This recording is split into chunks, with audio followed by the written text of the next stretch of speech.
আসলে আমি এই বিড়ালটা নিয়ে এতই খুশি হয়েছি যে আমরা যখন এইখানে আসি তখন আমার ঢাকা থেকে যে বিড়ালটা আমি আনছিলাম ও আমাকে ছাড়া কিছুই বুঝতো না, শান্তি বলে ডাক দিলে দৌড়ে যেখানে থাকুক চলে আসতো। তো ওই বিড়ালটা ছিল ছেলে বিড়াল, বড় হওয়ার আল্লাহ আল্লাহ করতে করতে এই মা বিড়ালটা হঠাৎ করে আমার বাসায় আসে এবং আমি ওকে খাবার দিই এবং ওর বাচ্চা হয়। হওয়ার পরে এই বাচ্চা দুইটা একজনে আর কি অন্য জায়গায় হওয়ার পরে বাচ্চা দুইটা ফালাই দিছিল। আমি দেখার সাথে সাথে বাচ্চা দুইটা, এই ছোট ছোট বাচ্চা দুইটা যখন হয়েছে একদিনের বাচ্চা তখন ফালাই দিছিল। পরে আমি ওইটা তাড়াতাড়ি দুইটা নিয়ে আমার বাসায় আসছে। আমি যে কি খুশি হয়েছি, আমি অনেক খুশি হয়েছি।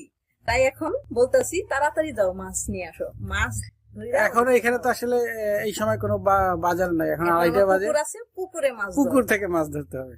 ওকে, তো ওদের জন্য আমাদের আজকে পুকুর থেকে মাছ ধরে নিয়ে আসবে রে। কিন্তু মজার ব্যাপার কি, আমাদের যে আর ও হইলো